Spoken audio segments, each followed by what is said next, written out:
Hello guys, this is your friend and we are back with a new fanfic.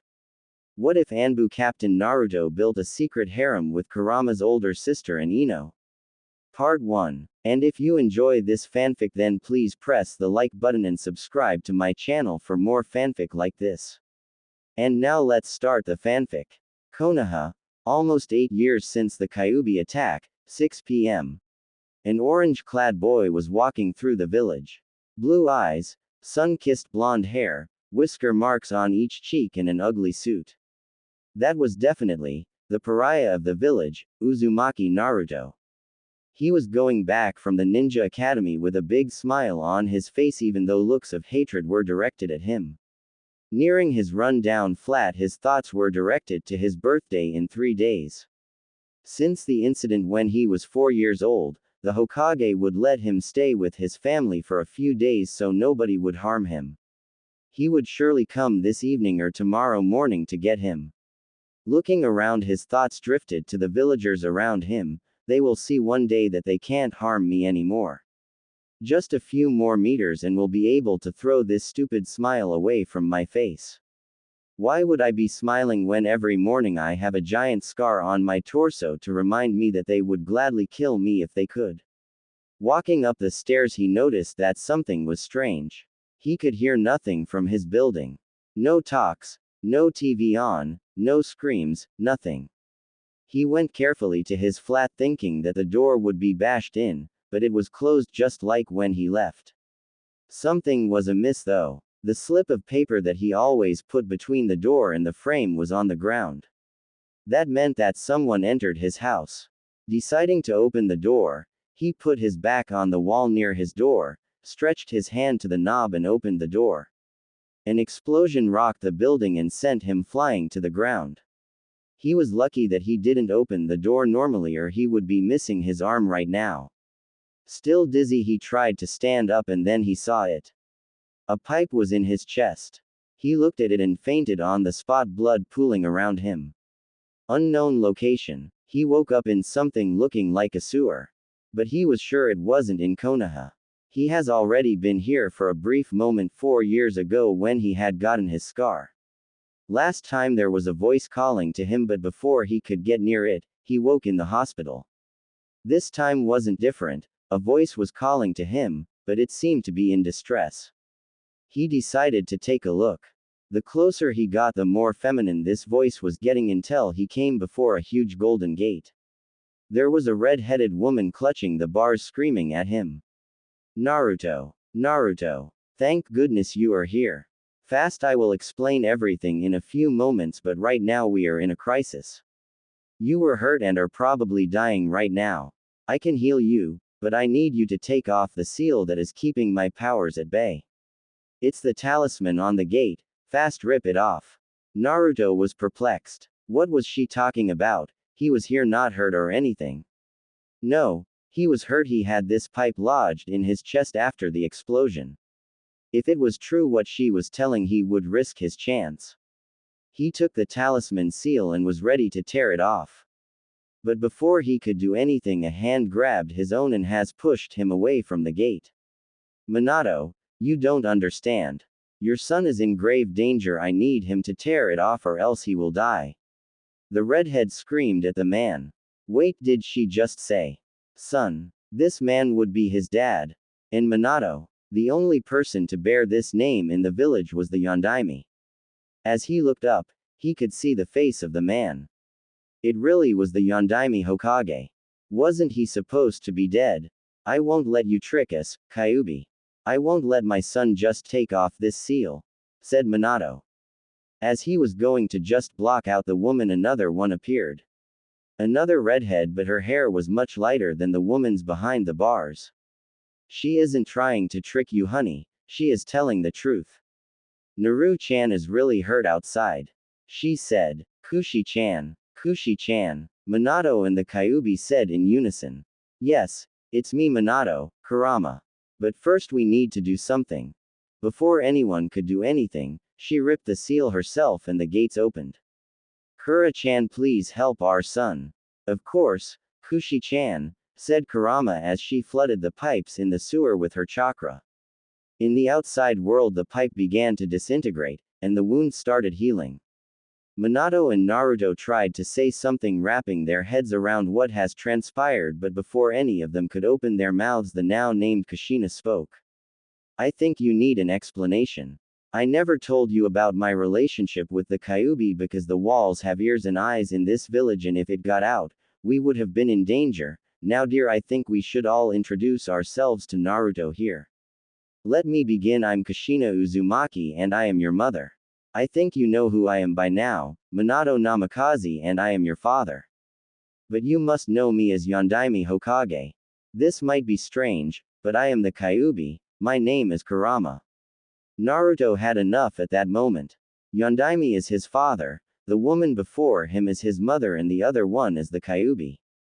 He couldn't compute any of his thoughts anymore, so he just fell on his butt and started rocking back and forth. After a few minutes, he composed himself and started asking questions. Where are we? What is the Kyuubi doing here? Why she's a woman and not a 50 meters high fox? Are you sure you are my parents? The Sandaime always said that I was just a clan-less orphan. How are you both not dead? We are in your mindscape, Naru-chan. When you were hurt, your consciousness was sent here. About Kurama-chan, it's going to be a long story, so just sit and let us tell you. And thus the story of his birth began. How a man ripped the Kyuubi out of Kushina and how he forced Kurama to destroy the village. To finish, how they sealed her. With that, Kushina finished, and now we are here. But what do you mean, clan-less orphan? We told the Sandaime to hail you a hero of this land because after all you saved this village. Naruto darkly chuckled and started taking of his clothes, revealing the scar that went from the top to bottom of his stomach. It was jagged and not well sutured. You see, I never was the hero you wanted me to be. I'm the pariah, the scum and demon of the village. This was the gift the villagers gave me with a cracked bottle for my 4th birthday. I guess I have to thank the Kyuubi here for healing me when that happened, said Naruto. You don't need to thank me, Naruto-kun. After all, I was the reason they hurt you. By the way, you can call me Kurama, Kura-chan if you want. When she said it, Naruto finally got a closer look at the woman. She was around her 30s, around 165 centimeters tall. Even with her small frame, she held a regal and powerful aura around her. Anybody could see the power seeping through her red eyes. She was wearing a white kimono with just a purple sash to hold it around her body. Her face was that of a kind yet stern queen. She was almost as beautiful as his mother. Still, thank you anyway. Without you at this moment I would have been dead more than a few times, knowing that my fast regeneration was due to your help. He said with a small bow to her. Next, he turned to his parents and opened his arms as to hug them. They bent down to hug him as well. He touched their faces. They were so joyful that their son was forgiving them, but then he got a better hold of their heads and slammed their heads together. I had to check if your heads were as empty as they sounded to be. You guys were stupid thinking that they would hail me a hero. You left a newborn alone with the reason the village was destroyed, thinking he would be seen as the savior. Said Naruto as his parents could only look at him in shame as he has shown them their shortcomings, but as he finished, he came to them and hugged them, this time for real. But I understand why you have done it. You had to do it. That's why I forgive you. Though the villagers are another thing, I won't forgive them, they've done the unspeakable. Now Kura-chan, come here as well. Mom told us that you were almost family, so join us. As all of them were cuddling, Kushina told Naruto to change his mindscape a bit since he was the law in here.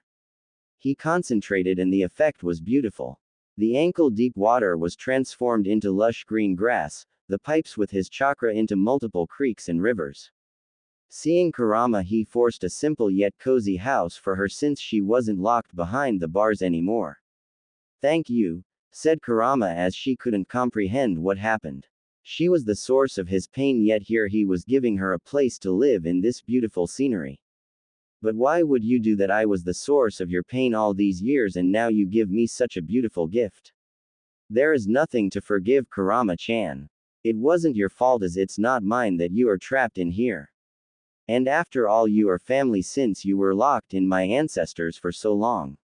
I should at least make your stay bearable. As Naruto pronounced his words, something wet hit his nose. Looking up, he could see Kurama crying, not able to speak. He caressed her head, having seen the parents do this to their children, and continued, "Shush now, the tears don't suit such a strong woman as yourself." After a few hours of talking, the chakra that kept Kushina and Minato inside Naruto started to fade away. They said their teary goodbyes and began to float away, getting more and more transparent. But just before they would vanish, an ominous presence appeared inside Naruto's mindscape. It touched both Minato and Kushina, pumping something inside of them as they regained color and fell anew on the ground.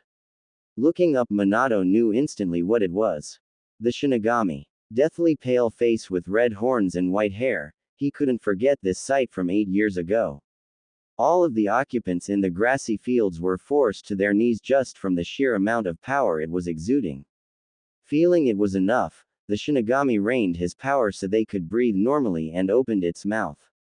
"Do not fear me, I didn't come here to take any of your souls today, on the contrary. Kami has struck a deal with me that concerns all of you that by proxy you can't refuse or negotiate. Do not ask questions before I'm finished. The deal is simple. Kami, my superior, made me release and let the souls Kushina and Minato stay with their son for a small amount of time." It was strange the Shinigami didn't specify what the deal was, and why would Kami want Naruto to get his parents for a bit? Seeing the questioning looks, the Shinigami lifted his hand to halt their questions and continued his tirade. "The Kami wants your parents to train you, young Naruto. A calamity is coming to this world and you need to stop it. That's why he gave you the best teachers for around 6 months. The second thing is that Minato has the second part of the Kyuubi's chakra inside him, and without it, Naruto wouldn't be able to access the full power that was given him at birth." As he said that, he grabbed Minato and Kurama's hands and transferred the Kyuubi's yang chakra into Kurama once again. Kurama never felt so powerful since she was torn apart 8 years ago. She opened her eyes for others to see that instead of 2 red eyes, now she had 1 red and 1 golden. Naruto needed some explanations though. After all, he wasn't as versed in this world's knowledge as the Shinigami, a few centuries old entity of power, and 2 veteran ninjas. "Sorry to interrupt, but I don't understand. What are you talking about? What 2 parts? Why are they so important that they need to work together?" he asked, and the Shinigami glared at him for a second and answered. "I told you no questions until I am finished, but I will forgive you since I was talking what appeared to be nonsense to your young mind. The 2 parts of chakra that were separated were the yin and the yang. Your father didn't know that when he ripped the Kyuubi's chakra in half. What you had was the yin part. It's the dark part of your chakra, coming from the mind and powering what you call jutsu. The second part is the yang, which was sealed in your father. It's the body's chakra, representing the light in you. Without the both parts, it cannot be mixed in right proportions, giving you a huge handicap. You see, Kurama could heal you only a little since she had barely any yang chakra within herself. That's why she needed to open the seal. But she couldn't heal you just like that. She used the unfiltered corrosive yin chakra to disintegrate the pipe that was lodged near your heart. That's why you need both of these chakras to use it at its full potential." Rewinding a few times what was said, Naruto finally nodded his head, showing that he understood and showing to the Shinigami to keep going. "There is only one but. The power Kurama possessed could feed the dark side of your mind that you tried to hide under your smile all along. It would transform you into a rampaging beast, a berserker that would harm anyone around you, ally or foe. That's why I'll give you a favor and let you battle your dark side."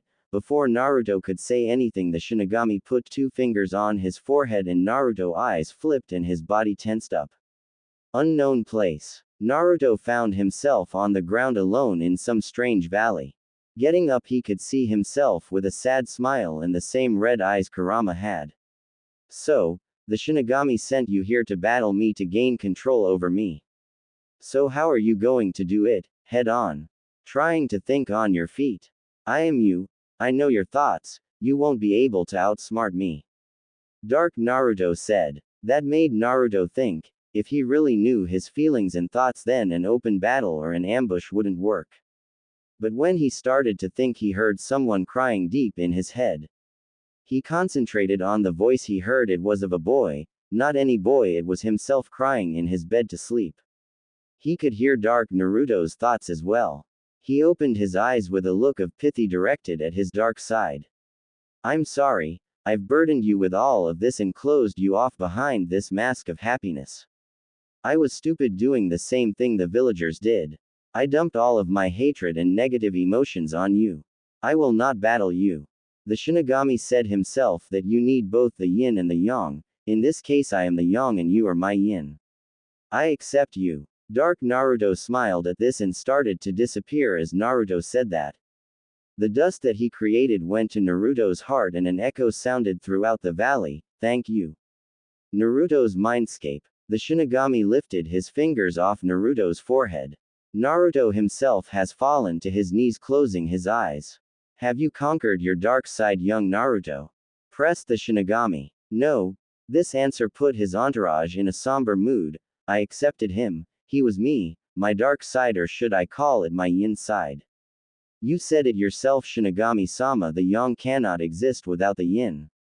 And that's my proof. He opened his eyes that were just like Kurama's. His left eye was red, and the right was golden in color, showing that he could access both of the chakras without going mad. That's even better. Ha ha ha, normally you shouldn't be able to access the yin since it would consume you and would only work as a stabilizer for the yang. But you consumed your own yin, making you accept the Kyuubi's yin. Now I understand why the kami chose you. Did he just receive a praise and a laugh from the entity that governed the macabre of this world? Yes, he did, and it was the best thing he could ever imagine as his birthday gift. I don't have much time left to speak with you. I will ask the three of you train Naruto as much as you can. I can only give you 6 months of this reunion.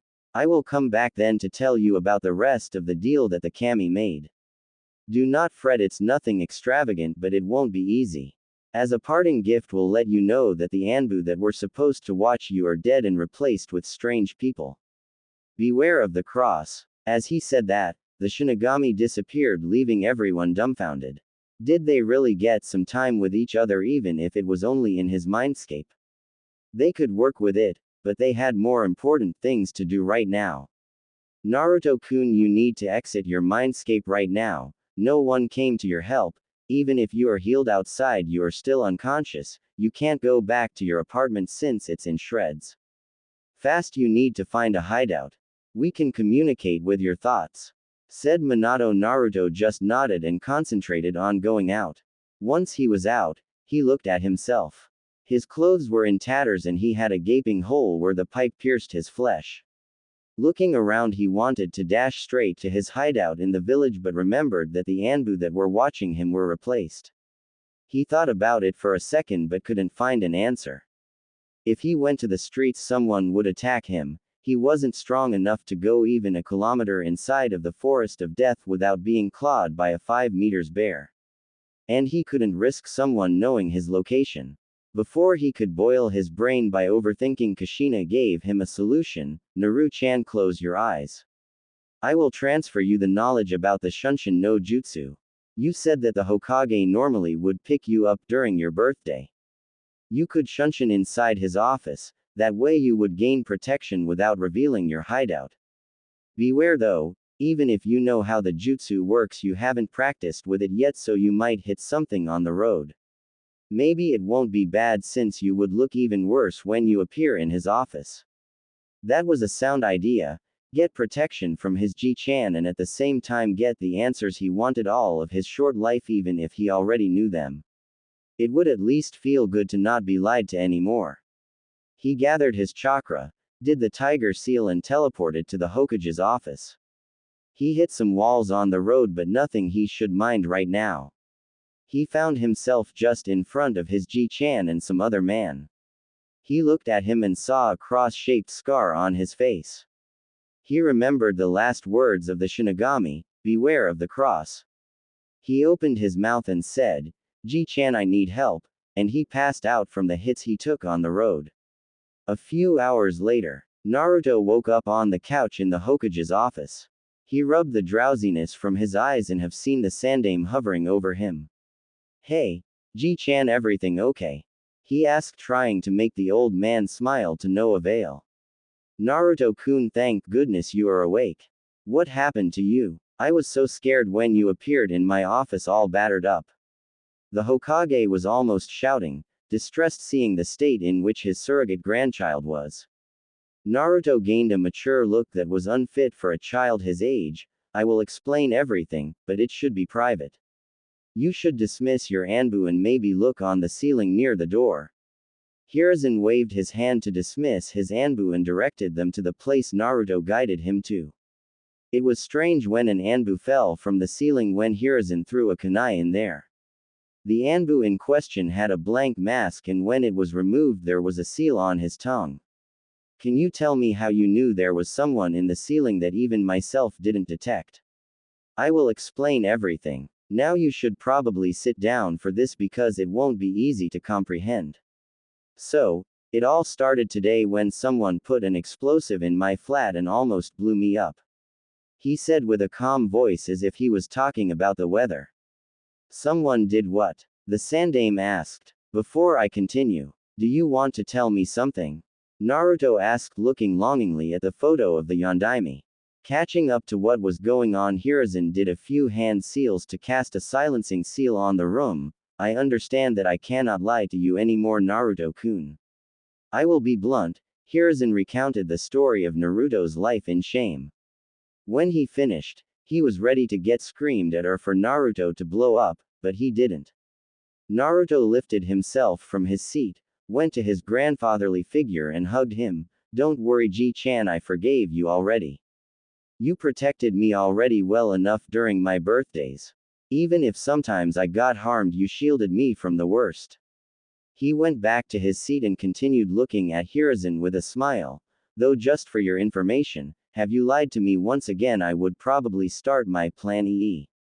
That's for emergency escape. I knew that one day I could be forced out of here, so I prepared myself. Now it's time for you to learn something since there are some holes in what you told me. Thus, Naruto told the old man about Kurama, showing him his eyes. About how he met with his parents and the Shinigami himself. And that's how I felt a man up there with the negative emotion sensing given to me by Kura-chan. That's why I need to ask you for a 6 months training period out of the academy. Anyway, I wouldn't learn much from there since anyone, but Iruka-sensei wants to sabotage me. If you don't believe me, ask for my assignments. Without thinking much, Hiruzen answered, granted. I will arrange everything needed and see through your grades and papers. Anything else that you would need, Naruto-kun? It was a no-brainer for the old Sarutobi. If what Naruto said about his parents' ability to transfer jutsu knowledge to the boy was true, then in a few months and with the right regimen they would have another powerhouse youth like Itachi. Yeah, could I sleep at your house since my has blown up?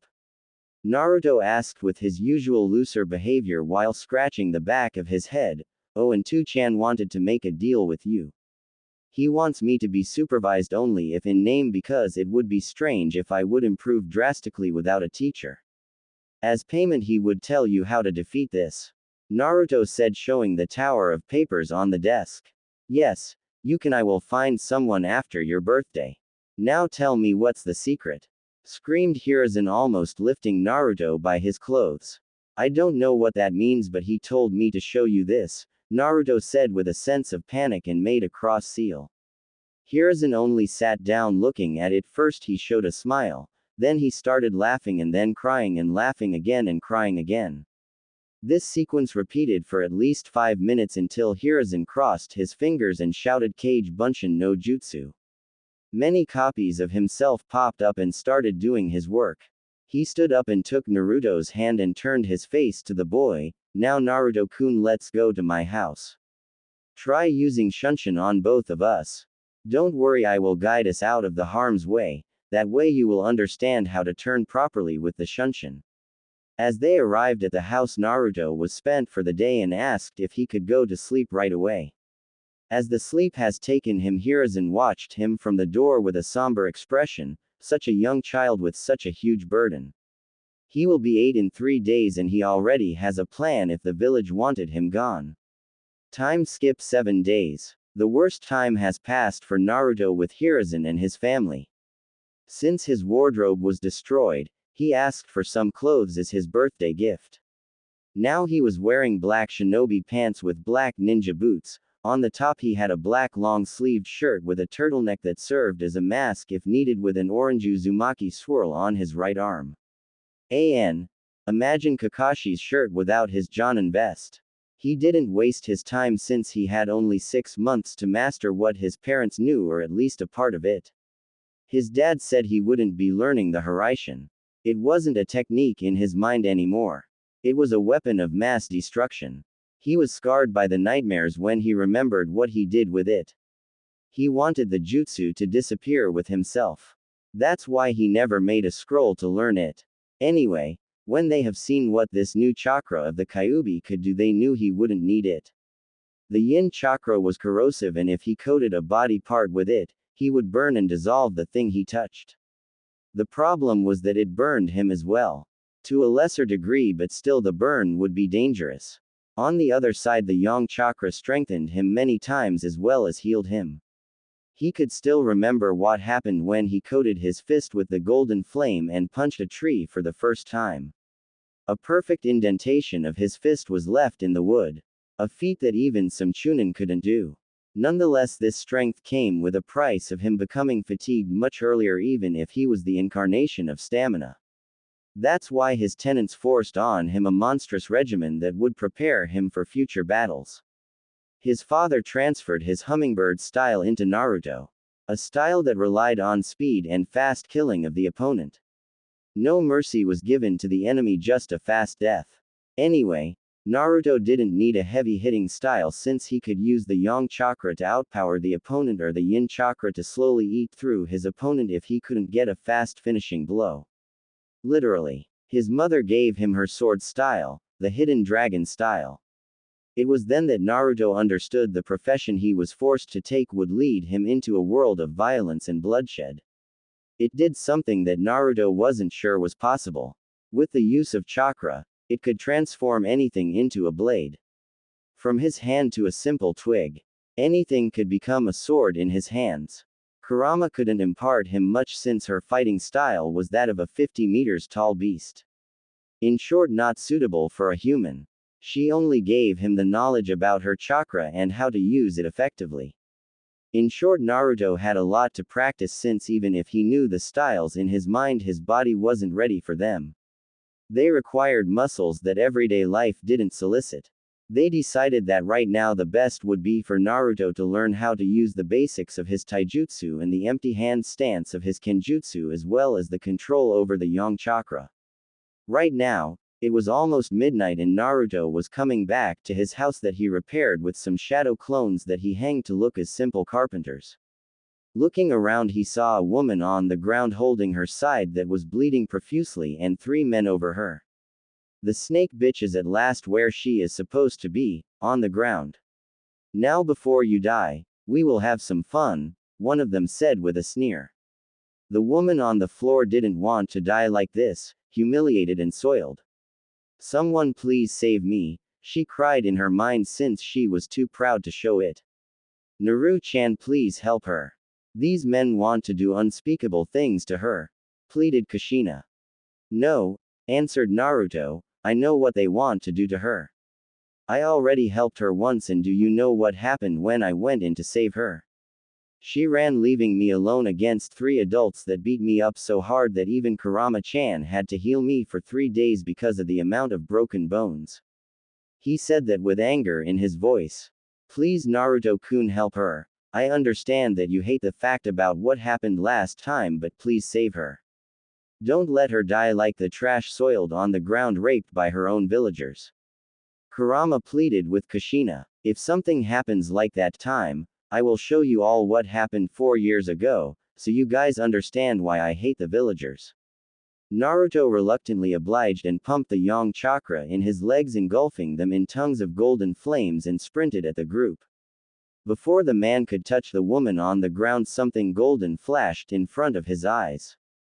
Naruto swept the woman and put her 20 meters further from the place. Seeing she had a kunai lodged in her side, he decided to hasten. He put up his mask just in case and turned around, thankful that there was barely any light to illuminate his blonde hair.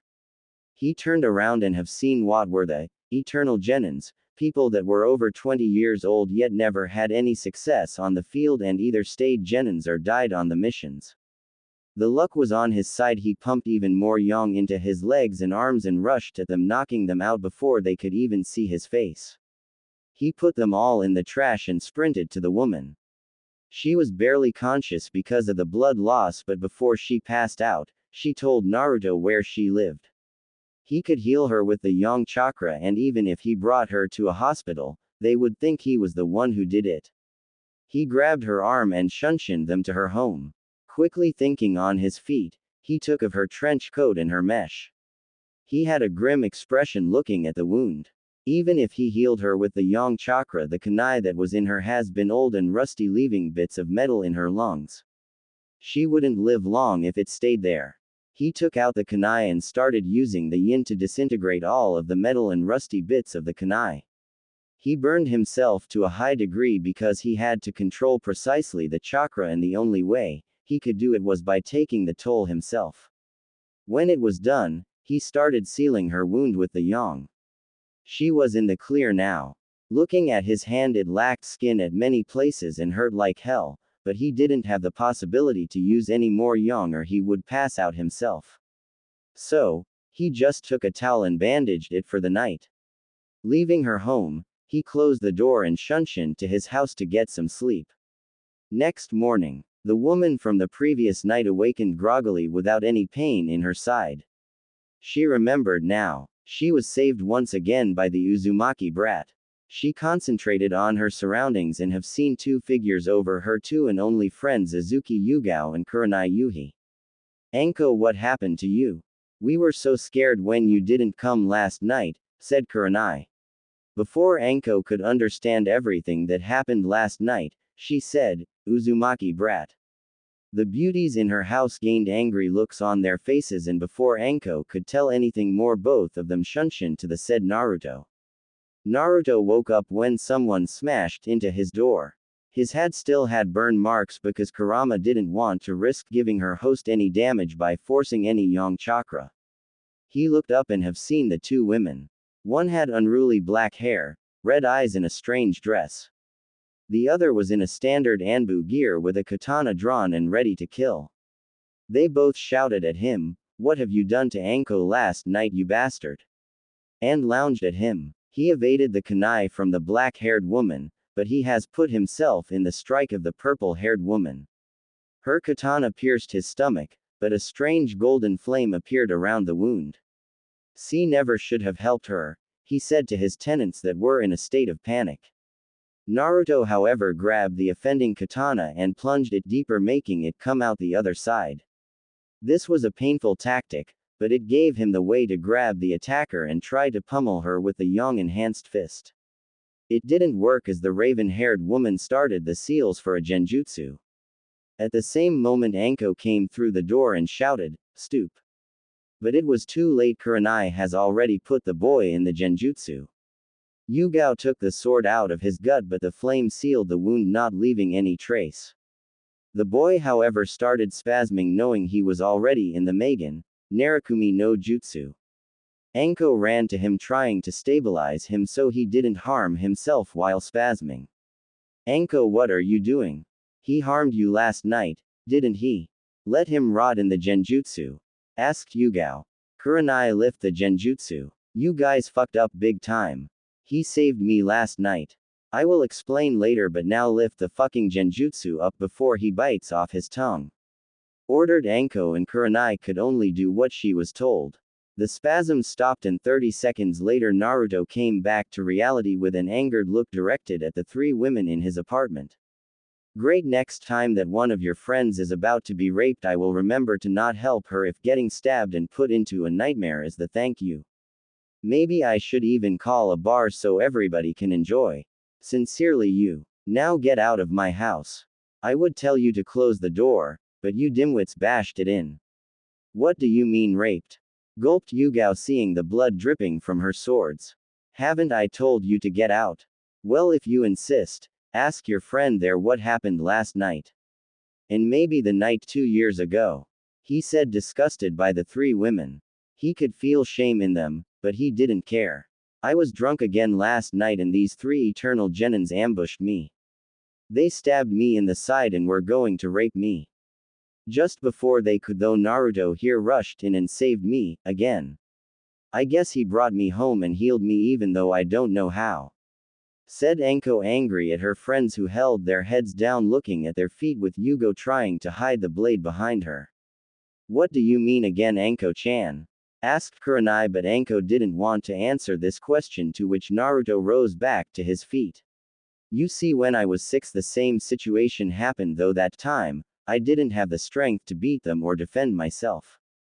Thinking I have the backing of a ninja who just needed the distraction to counterattack, I did it. He paused there, shooting a glare at Anko. Well, she needed a distraction to run away, leaving me to get beaten almost to death. But hey, I guess I should be happy that she didn't join them, seeing how your group says thank you. We are so, they said in unison, but were stopped in their tracks by Naruto.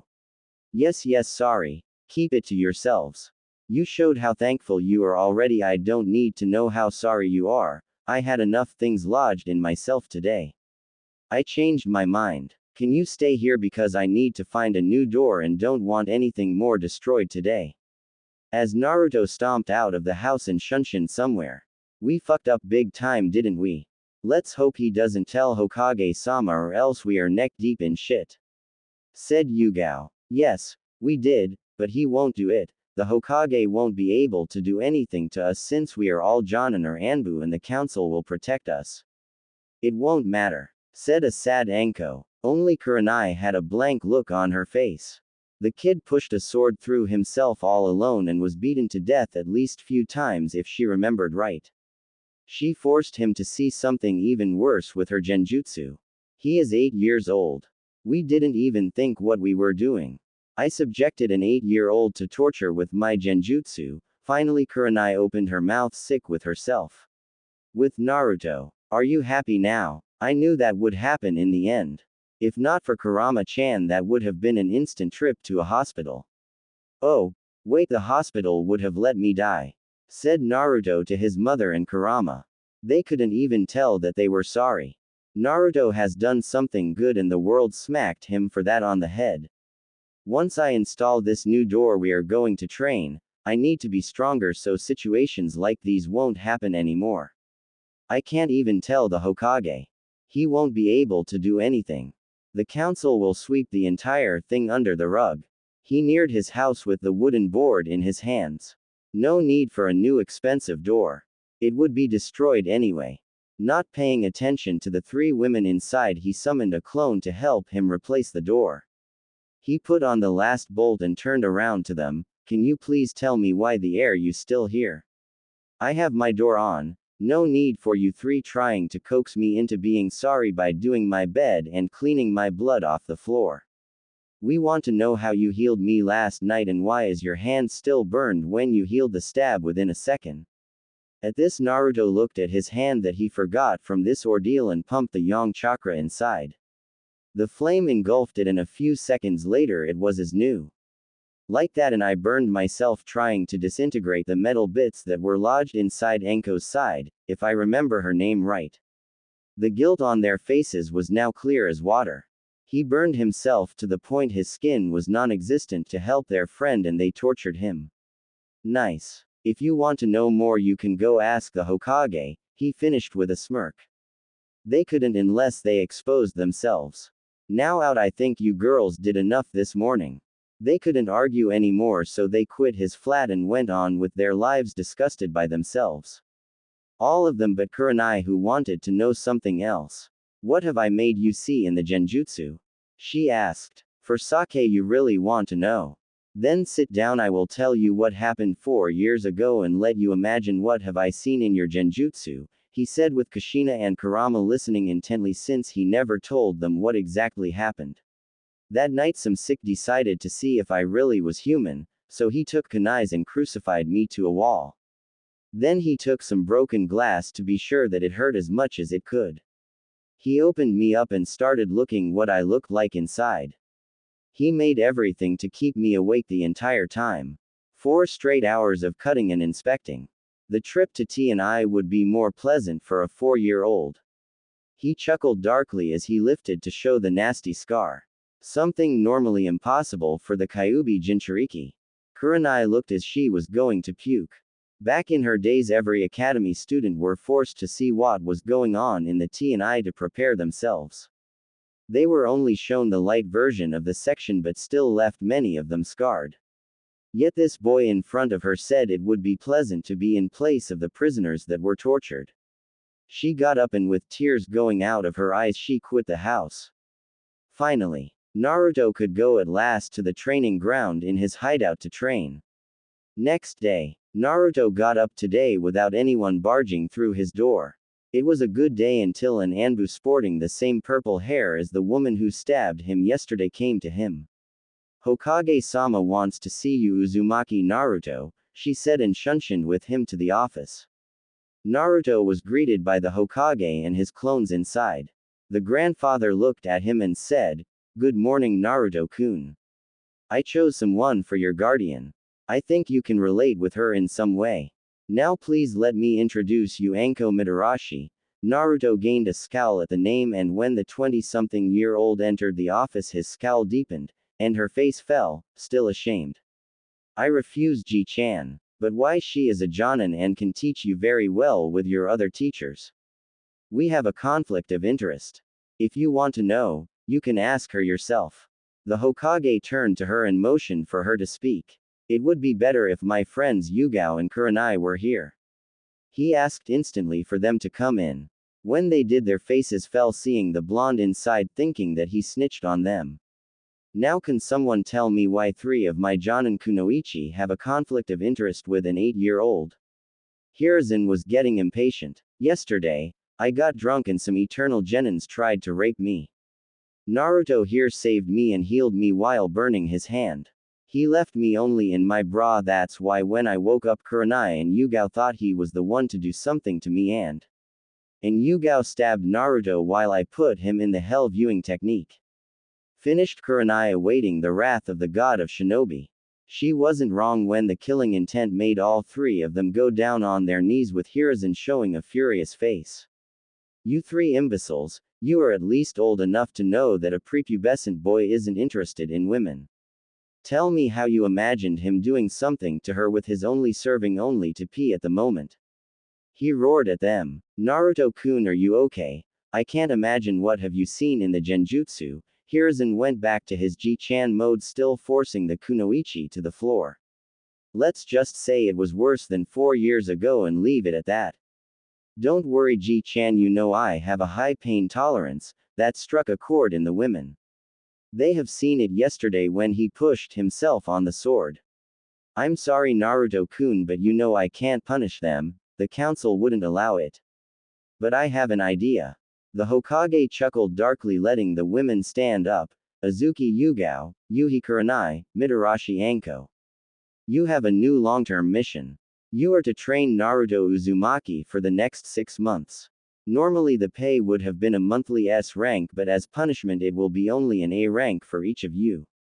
Now Naruto-kun, you should begin your training right away," he told Naruto, who quit the office with a smile, getting another 3 powerful teachers instead of just 1. "Okay, everybody grab me, we are going to Shunshin so nobody can follow us." Unknown location with Naruto. They were brought inside a strange underground lab of some sort. Before Naruto could show them what was where, he was halted by the questions. "Where are we?" "We are in a secret lab of a guy named Orochimaru. He researched something called the cursed seal here. Real nasty stuff. Though I think I have a way to take it off. Maybe not right now, but maybe in a few weeks," he trailed in his rumblings. What he didn't see were the faces of the girls. First it was disgust at the name of the Orochimaru, then sadness at the mention of the cursed seal, to elation when they learned about the possibility to take it off. Anko couldn't wait and fired her questions. "How can you take it off? The seal master of this village tried and could only seal it off."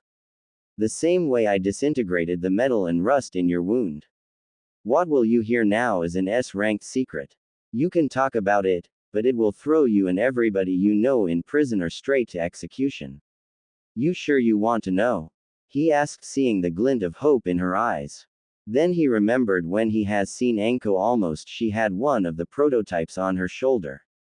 Yes, they answered. Okay, it's a long story, so make yourself comfortable. And thus he began his story about the explosions and what ensued. That way I could disintegrate the seal on the chakra level. The problem is that I don't have the necessary control over yin to do it without disintegrating my whole hand. Now they understood why he missed some skin on his hand yesterday. And they understood the sacrifice he made for her.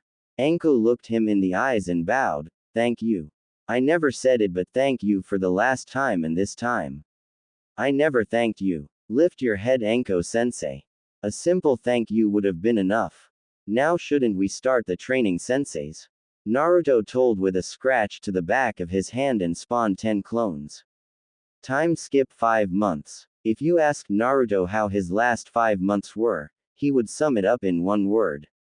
Rough. The training was rough. Not only his tenants forced him to practice their specialties and jutsus, but his physical teachers were giving him a tough time as well.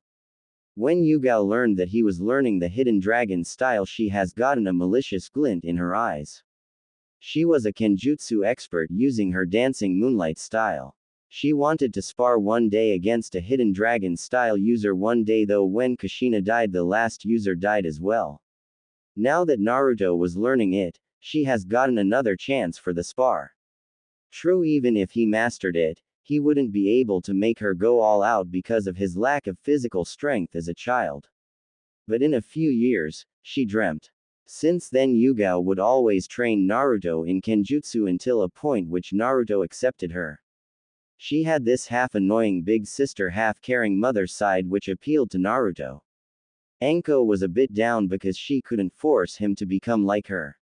He had his mischievous side, but he wasn't as outgoing like her since he dropped his mask. He became more composed and his pranking lessened. Instead of quantity he went for quality. Her primary objective as his teacher was to give him pointers in nin and taijutsu in the real world. Last but not least, Kurenai was the most depressed out of them because she was virtually useless to him. His massive chakra reserves disabled any use of genjutsu by him. Though she supervised his chakra control. Both his and Kurama's. Speaking of his teachers, their relationships changed by a huge factor. At first Naruto couldn't stand in their vicinity for more than 15 minutes, making them be his teachers only in name. That was until the 3 kunoichi couldn't stand it anymore and forced him to at least speak to them. Which wasn't that hard. After all, he was strong, even very strong for his age, but they were seasoned jonins. The second one to break the ice was Anko, who followed him everywhere until he gave in. They sat in silence for a few hours until Anko told him her life story and why she was so unbelieving when he told her that he could take off her seal. Naruto found the words of the old Hokage true. They really could relate to each other as he recounted his own story, which was much worse since he couldn't defend himself. After that night he focused even more on the control of the Kyuubi's chakra. He wouldn't let someone else's life be dictated by a seal that was forced on them. Even more since her seal didn't have any real purpose and only hurt her. Speaking of controlling this power, the last one that Naruto warmed to was Kurenai. She could only supervise him in case he did something stupid while practicing. She was beginning to feel more thankful to the kid when she saw what training he did to liberate her close friend from clutches of an evil mastermind. He began to learn how to use seals. He was far from being a seal master or even considered good by Konoha standards. He did simple seals on paper and then tried to erase them without even touching the paper with the yin chakra. The problem was that such a precision aggravated the toll on his own burns. This was even worse because the damage would have dispelled his clones. So, every evening he finished with a hand that lacked skin all over it. To a point where he once went too far. The pain was unbearable, and the yin started seeping through his wounds, making them worse. This time Kurenai has put her craft into a better use. She put Naruto into a genjutsu that soothed him right away, making him regain unconsciously reigns over his powers. Flashback. Naruto woke up with a feeling of something wet hitting his face. Groggily opening his eyes, he has seen the face of Kurenai. A crying Kurenai. Did he do something that made her cry? Seeing his eyes opening, Kurenai hugged the boy with a smile. On the contrary, Naruto wasn't very fond of the action. He didn't like being touched by strangers. Yes, he did hug Kurama or his parents, but his life taught him that contact with strangers meant pain. He struggled to get out of the embrace. Kurenai responded by frowning and keeping the boy even stronger in her arms. Unconsciously she knew why he tried to run away, but her instincts told her to keep him. When he finally eased in the embrace, Kurenai spoke. Why are you trying so hard? You hurt yourself so much to help Anko. You really don't know how to say, thank you, Kurenai-sensei. She blushed at that with a small pout. It's easy. Ji-chan said that I could relate to Anko, and it's true. We both have seals and pasts that force us into being pariahs of this village. That's why I want to help her that much. No need for two people forced into living hell because of a seal. Kurenai widened her eyes listening to that. She hugged him even more and started to whisper, thank you. You don't know what that means to us three, that you want to help Anko this much. Flashback end. This training was going well until it hit a wall about 1 month ago.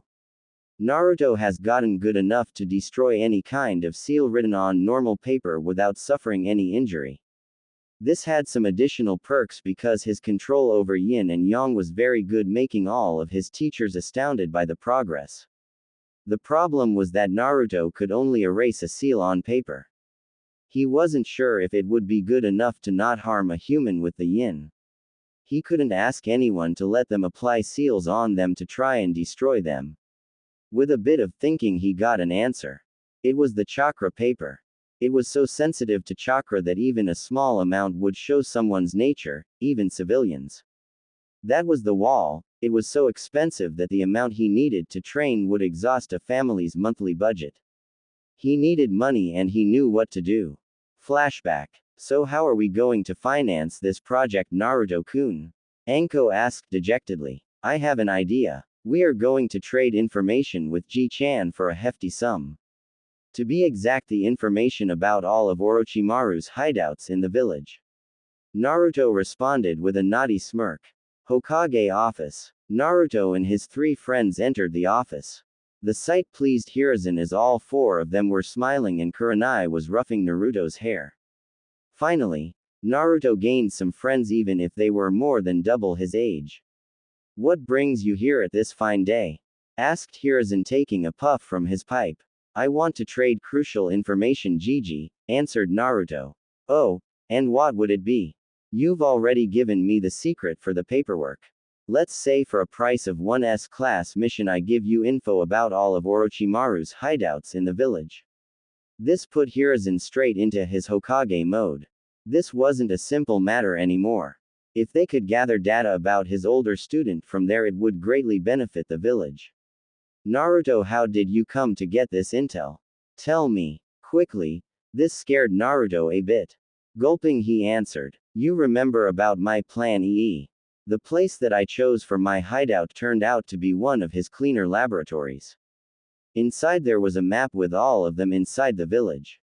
I would be cautious though. I've been to some of them and most of them aren't as pretty as my own. If it's true that map is worth much more than a simple S rank, I will give you an equivalent of 2 S ranks. Now give me the map. Naruto unsealed 2 scrolls and given it to him. There is the map. I erased the location of my hideout, so in compensation I've gathered everything in there that belonged to Orochimaru and sealed it in the other scroll. Sarutobi opened the scroll and gave a nod. He took a piece of paper and scribbled something on it. Here, take this downstairs, the Chunin will give you the money. Yugao-sensei, can you do this and go buy the necessary amount? About 4 kilos. It would be easier if someone with a higher rank would do this. Naruto gave her the slip, but she refused. I can't, Naruto-kun. I need to talk to the Hokage about you. The three of us already talked about it. Please Kurenai, can you do what he asked? Hiruzen looked at her quizzically, and after Kurenai left he motioned her to speak. You see, Hokage-sama, Naruto here grows fast, too fast. It would be stupid to send him back to the academy. He would destroy his class 10 times over with a single strike if he wanted to. It would be a waste of his talents to do it. I propose to enroll him into Anbu. We all know here that Anbu aren't only Junins. Sometimes we recruit even Genins because of their abilities. Naruto-kun fits the bill perfectly. He's already stronger than any genin and his abilities make him even stronger. He's like Tsunade-sama, a medic that can destroy keeps. I will let you look into that. Flashback end. A few days ago, Naruto perfected his use of yin. Even if by accidents he discovered many times his affinity for wind and slight fire caused by Kurama's chakra flowing through his body since day one, he found a way to disintegrate seals written on the chakra paper. He did so by using both the yin and the yang at the same time.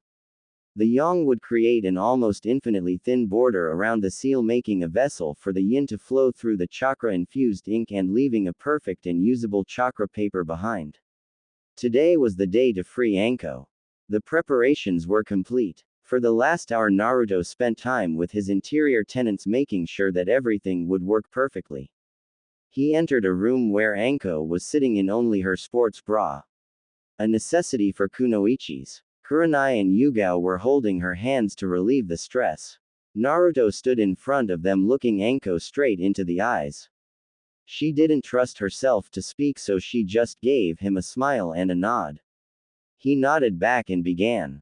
He touched her shoulder, coating it with the yang until it formed a light around the cursed seal. When he felt ready, he poured the yin inside the vessel.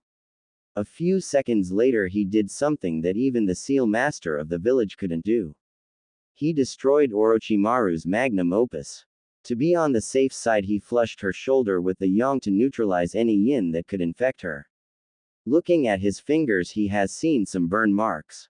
He preferred to be extra cautious with Anko and made sure that any burns were given to him. It was a small price compared to the smiles his three friends gave him and a huge hug from Anko, who now had a perfect unblemished skin. Time skip 1 month. The time was nearing. The Shinigami would come today to take back the souls of Minato and Kushina. For the last few days Naruto spent all of his time with them, unwilling to say goodbye. He knew that day would come, but he didn't want it to. It was Kushina that gave him a new perspective on this. She reminded him that outside he had his nei-chans as well as Kurenai inside of him. Since the day that Naruto freed Anko, the three of his senseis became something else to him, a family. The mischievous Anko nei, the annoying yet loving Yugao nei, and the always composed nevertheless easily flushed Kurenai nei. Mindscape. Naruto was hugging his parents, not wanting to let them go. They were all reminiscing the good times together during the 6 months. The training they put him through, the unconditional love they have given to him. All of his tenants were sure that they've done all they could to prepare Naruto for the future. They taught him everything they deemed in his grasp. The things he couldn't for the moment were stored in what they called mind gates. They would unlock when the seal algorithm inside would deem the young boy ready. He could rival now an early Chunin in strength, but he had invented a few techniques that could multiply his strength tenfold. One of them was what he called the Biju cannon. He found out about it when he learned how to shoot a small amount of yin or yang from his fingers, but anything more would throw him back because of Newton's third law. He counteracted it by shooting the chakra in 2 opposite directions. This countered the thrust he produced to the front and gave him quite a forest razor. Yes, I based it on Suna's X-burner from KHR. Right now, he was on the process of concentrating the beam to, instead of getting a wide spread, he would get a long-range laser to kill from afar. Their rumblings were cut short when they felt the same ominous presence from 6 months ago. The Shinigami was back to take the souls of Minato and Kushina and specify the rest of the deal. Greetings, mortals. I hope you all prepared yourselves. Your time has come. Before I take you, I must commend the training you have given to the young Naruto. Don't worry, you will be taken to heaven instead of my stomach as a thank you from Kami himself. Now to the last part of the deal I've told you about. I need you to take the lives of two men who caused so much chaos in this world. The first one is Orochimaru the Snake Sanin, and the second one is someone who calls himself Uchiha Madara, yet he's a simple imposter. You've all met him once already. The hint is a spiral orange mask. When he said the last line, the room dropped a few degrees, and everyone was furious. That was the man that destroyed their family and lives. At least it was a good incentive for Naruto to train even harder from now on. Say your last goodbyes now, since you won't be seeing each other in a long time. Naruto hugged his parents, forcing his tears to never come out.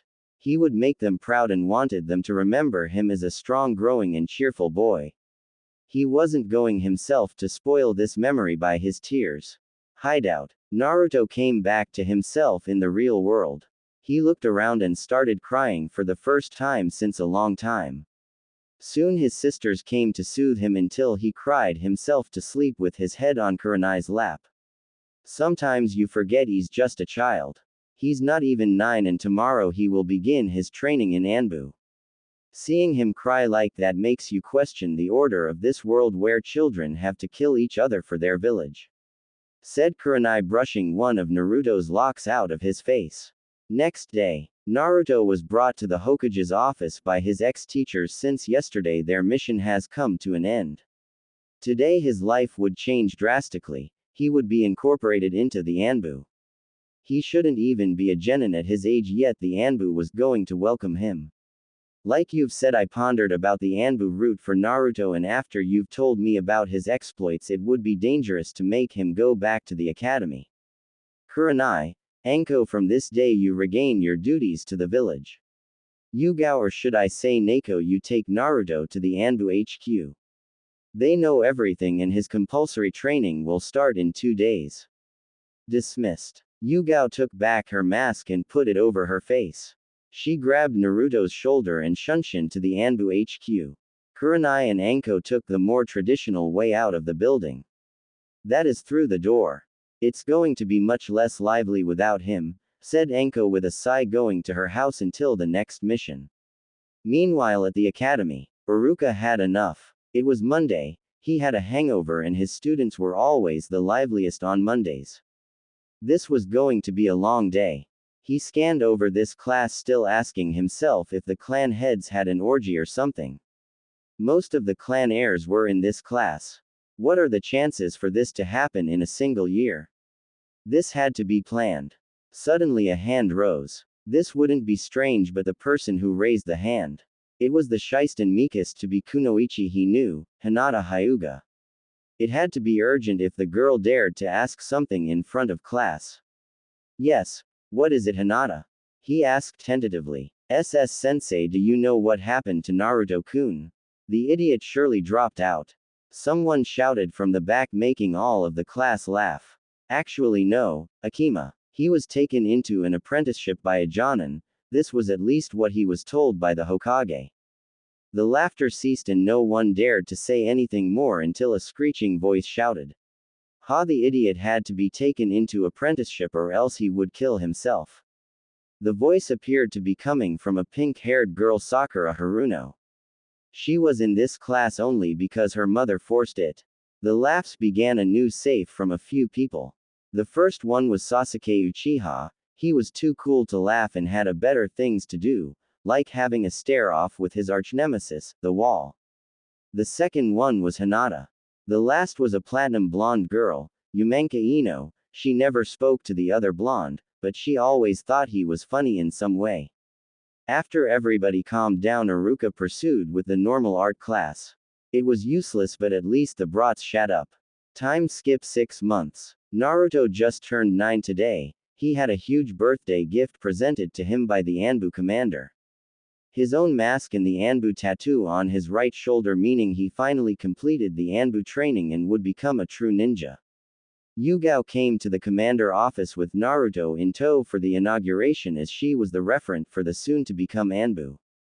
Dragon was sitting behind his desk with a blank mask on his desk, as well as another nameless Anbu with a tattooing equipment.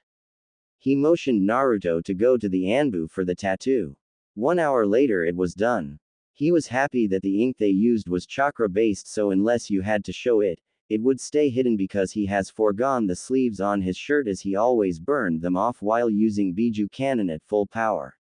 The other task of it was to identify real Anbu because the tattoo had the chakra imprint from Dragon himself. Naruto took the mask, presented it to him, not understanding why it was blank. Seeing this, Dragon explained, "The mask of an Anbu is like his ID, no one has the same photo on it, right? It's the same for us, the mask will give you your new identity when you put it on."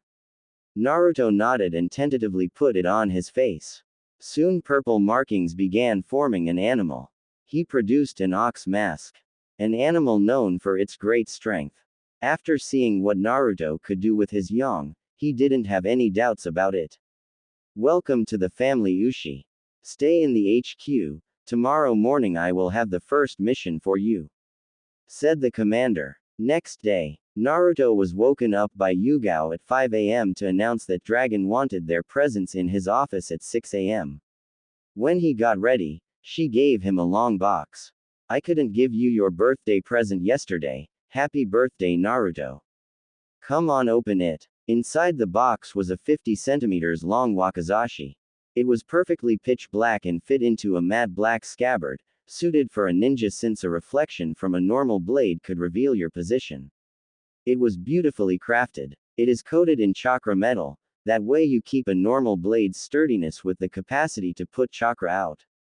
"I went for the wakizashi because of your style and the Hin no Jutsu you learned from Asuma. It was at the time when Kurenai traded her favor with Asuma to help Naruto learn the wind chakra." "Yugao ne, you shouldn't have. Thank you so much." He hugged his sister in a bliss. "It's okay, Naruto-kun. Now let's go see Dragon before he chews us both for being tardy."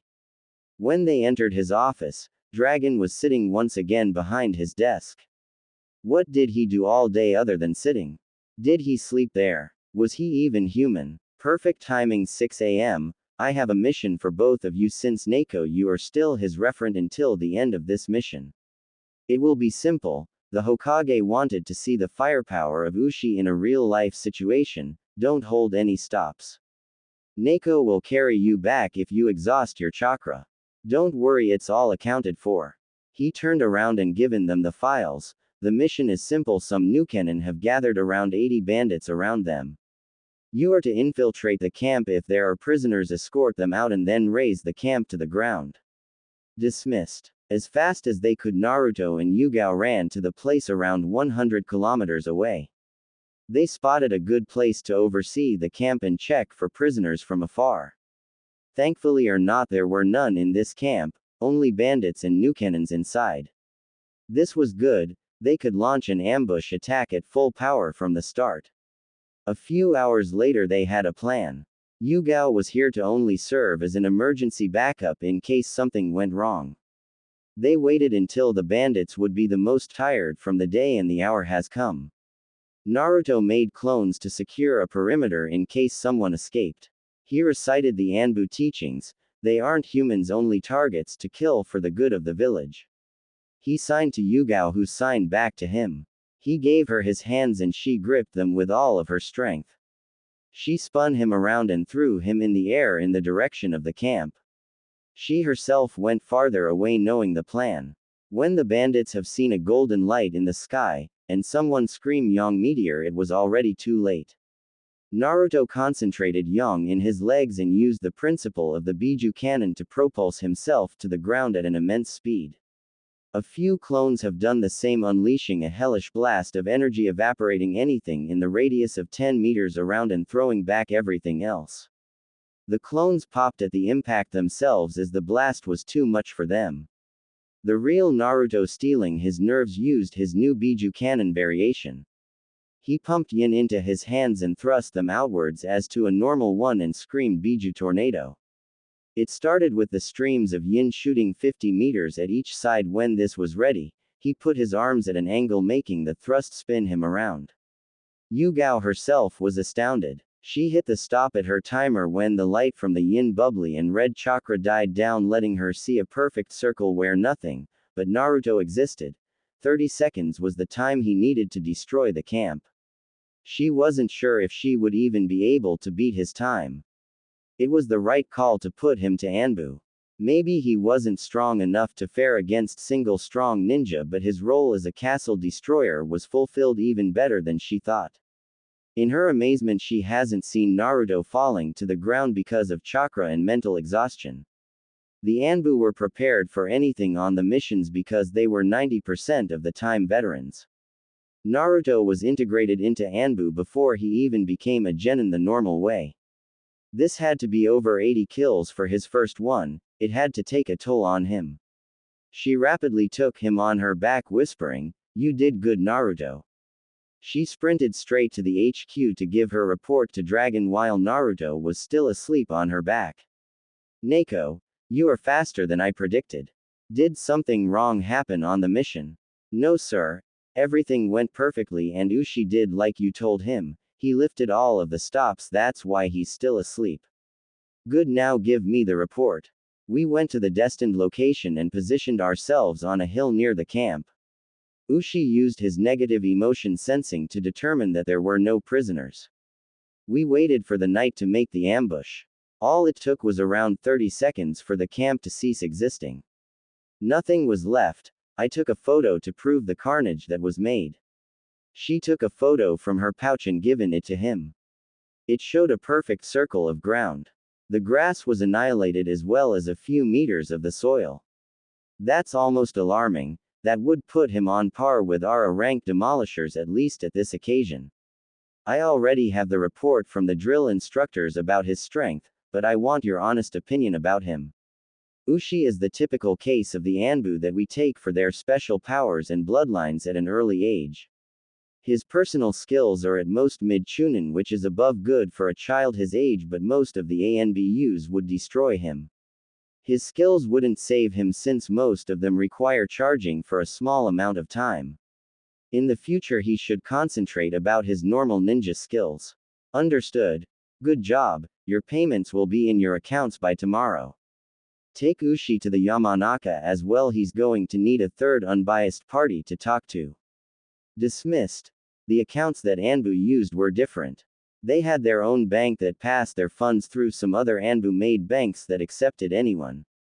This way their identities remained well hidden. Yugao took Naruto to the nursing dormitories for him to sleep. She took off his boots, mask and armor. Watching him she smiled. Since they started training him, he went from a normal child to someone with a body made for combat. Nothing too bulky, just defined muscles started to show on his arms. She was happy for her little brother. She gave him a kiss on the forehead and skipped her way to her boyfriend. Next day, Naruto was out of the nurse station when the medics discharged him after checking for his chakra exhaustion. The sight of Yugao without her mask greeted him out of the room. She could feel he was a bit gloomier than most of the time. "Hello Naruto-kun. Dragon has given us some orders. We are going to the T&I department for you to talk to someone." "Hi Yugao-ne, if I have to then let's go." He took her hand, an action he hasn't done in ages, and they strolled together to the building while talking about everything and nothing. When they arrived, they didn't go to the torture section, but what was written on the door was, Anbu Psych. It was a place for the Anbu to get their mental health in check. They were professionals, but they still remained humans. Sometimes they needed to see someone to talk to. This was the place. It had only the department's heads such as Yamanaka Inoichi and Ibiki Morino. He may have been a sadist, but this made him particularly knowledgeable in how to help the victims as well. Naruto was destined to meet the Yamanka. He was the guy that served as the psychiatrist while Ibiki was more of a psychologist. Entering the room, he has seen a platinum blonde man around his late 30s. He had a kind smile looking at his next patient.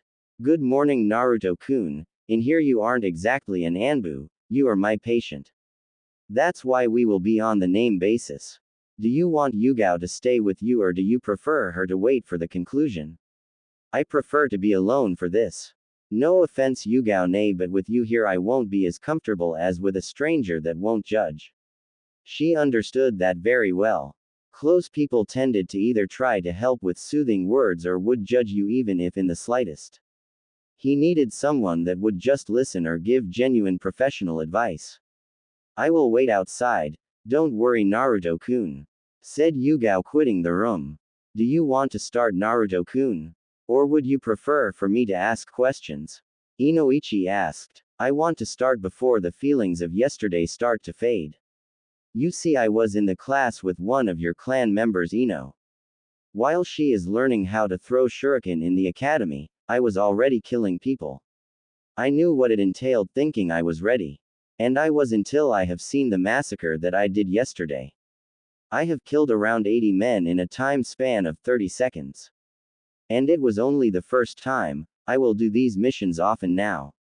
I know that I was always supposed to be a weapon for this village. It scares me that I will grow so accustomed to this that I will lose my humanity and become the monster the villagers always wanted me to be. Inoichi was listening intently, noting everything on a piece of paper. He could see the emotional turmoil in Naruto's eyes. It was true that he became one of the youngest demolishers in Anbu, and considering his upbringing, it wasn't the perfect place for him to be. But he was the ultimate weapon to be for the village, he knew it himself. It was too early for that, but they didn't have any other option.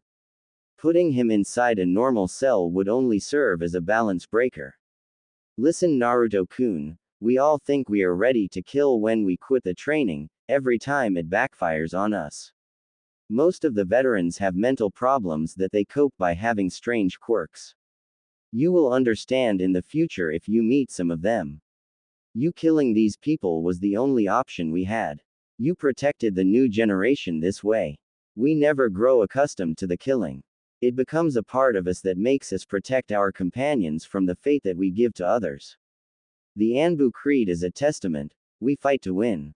We fight from the shadows to protect those that can't protect themselves. Remember that you aren't killing people, you are saving those that would end up hurt. Naruto widened his eyes hearing those words. He never understood what they actually meant. In his juvenile mind, the Anbu killed, deceived, and stole for the village. The real fact was that they protected everyone by doing it. Thank you, Inoichi-san. I think you just gave me a new understanding of what am I doing. Can I come see you or Ibiki-san in case I need to talk to anyone? Of course, Naruto-kun. Now let's call Yugao back inside to give her a debrief. He opened the door and asked Yugao to come in. Now I explain to Naruto some things. Please make sure he gets some rest from the missions. I showed him the meaning of your own creed to make sure that he knows why he is sent on those missions. I would advise to bring him to me around once a month. We don't want another Itachi. He spoke with a sad face, remembering the night when the boy killed all of his clan. Understood Inoichi, I will see to that. I think Dragon will give him at least 2 weeks of leeway. With that, they quit the office, going to the HQ to get their civilian clothes. And finally go home for Naruto, who hasn't been there in almost 6 months. That was the rule for new recruits during their training. You stayed at the designed dormitories and slept with the others. Naruto had a bad feeling about it, knowing that probably his apartment would be destroyed like always. He was right, the door was destroyed, the windows broken, and the inside empty with a homeless being inside. Sighing, he went away. No need to get there anymore, he would sleep at the HQ. Yugao didn't have anything of that. She gathered Kurenai and Anko, and the 4 of them went to Naruto's favorite restaurant, Ichiraku Ramen. After the small chit-chat with the chef and his daughter, his ex-senseis started talking. So how is your new life, Naruto-kun? Asked Kurenai, sipping the broth. Rough. I had my first mission yesterday. It only showed me how different the world outside was and how much I wasn't prepared for that. Other than that, someone destroyed my apartment. I will need to sleep at the HQ for the moment. He said with a carefree voice, as if he was talking about the weather. I would take him in, but Hayate and I just bought the house, and we're still moving, so there isn't much space with all the cartons, said Yugao. Kurenai couldn't take him in as well. She was living in a small apartment and there wasn't any place for an extra bed. Anko thought about it for a second. I could take him in. I don't have enough space for the second bed, but my couch can deploy to make an emergency bed. Are you sure, Anko? Nay. I don't want to be a bother. Especially since I could go on missions in the night. Don't worry, this happens to all of us. Let's just call it a payback for the seal. Thank you, Nei-chan. I will pitch to the rent though. They finished their bowls or four for Naruto and went their ways to their respective houses. Time skip 2 weeks. 2 weeks have passed since that day. Dragon truly gave him this time off duty. Naruto used this time to train himself. He wasn't able to reach anything other Chunin right now. His age blocked him for the moment, but he polished everything he could in the time until one of the mind gates opened, transferring him the knowledge of one jutsu, the Rasengan. His father had much faith in him to give it so soon to him. It was a great addition for his arsenal. He needed this kind of short-range firepower. While mastering it over the course of 2 weeks, he made progress with a side project of his, the Yang laser. He found a way to concentrate the Yang into a thin beam that had power to punch 4 centimeters wide holes straight through rocks. He found out the hard way that he couldn't do the same with the Yin. It didn't have the force to stay coalesced for a long time, resulting in a blast of Yin that covered everything in it, burning it like napalm. He was thankful that he coated himself in Yang before the Yin hit him. Today he was called back by Dragon for a new mission. He grabbed his gear and put his mask on. Anko was still sleeping, so he left a note on her nightstand that he was gone. He shunshined to the office where Dragon has thrown a scroll at him. You are to go to the border with the grass country. Some agents are already there. You will transfer these orders to them and help the apprehend or kill the Nukenans that will try to cross the borders. Dismissed. Run fast. Naruto didn't wait for Dragon to take another breath. He was already running through one of the tunnels under the village that would let him go straight to the mission point. Exiting the tunnel, he took out the bingo book, reading the files of the Nukenans. Mizuki, 27 years old Chunin. Nothing special, kill on sight because of his uselessness. Next, Amai Dokumi, another Chunin who felt he wasn't appreciated enough, still nothing special. Some eternal genins, oh, they are the 3 bastards that tried to rape Anko. Nay, now is my chance for revenge. Anko will get them straight into her hands. He ran for the next few hours until he spotted one of the Anbu. Ushi, you are finally here. What are the orders? Ha, everything is written in this scroll, Tora Taiko. After reading the scroll, Tora showed Naruto the way to the camp. There was a map where X were the possible traversing points for the nins. He ordered Naruto to make some clones to take watch there. Tora Taiko, I have a request. Let me capture the eternal genins. They will be a gift for someone. As long as it doesn't compromise the mission, you are free to do it. Thank you, sir. Night has fallen and one of the clones just popped, signaling Naruto the location of the runners. Signaling to his commandant, they all went out. First appeared to be Mizuki. Naruto never liked the bastard in school. Now he knew why. The other agents wanted to jump in, but Naruto showed the sign to halt. He extended his finger and created a vortex of yang around it. The principle was easy. The science defined that there was chakra in the air around them and it was considered a fluid. By making the yang spin, it created a fast-moving chakra with lower pressure. The Venturi effect applied to it, making the beam concentrated. He shot his yang laser straight at Mizuki's heart. The effect most instantaneous. The blunt force of the impact, instead of evaporating the flesh, punched a hole in it, making a huge part of his heart fly out. He was dead. The agents ran straight to Amai Dokumi, killing him in an instant. They frowned under their masks when they heard a sizzling sound under his vest. The bastard would try to injure them even in death. They ran away as fast as they could, but Shika equals deer was hit with a shrapnel of wood that went through his leg. Naruto wanted to go straight to the other 3 targets. He was stopped by the explosion and the feeling that Shika was badly hurt. He created a clone to follow the genins, who ran back into the forest and rushed to his ally. Everybody get away from him, I will heal him. Don't worry, in a few seconds you will be in perfect shape. Tycho, the other targets are followed by my clone. He put a lingering flame of yang on his finger. Shika was scared seeing what it has done before. To his astonishment, he didn't feel any pain as the flame urged the wound to close. With a short thank you, he stood up. Naruto ran back to the first mission. Who would have thought that a kid could be a demolisher and a medic at the same time? Murmured Shika, and everybody around nodded. They went back to the corpses of the victims to dispose of them. Naruto joined his clone and quietly took out his wakizashi, pumped yang into his legs and ran straight at the cowering eternal genins. They couldn't react when the same golden flash appeared between them.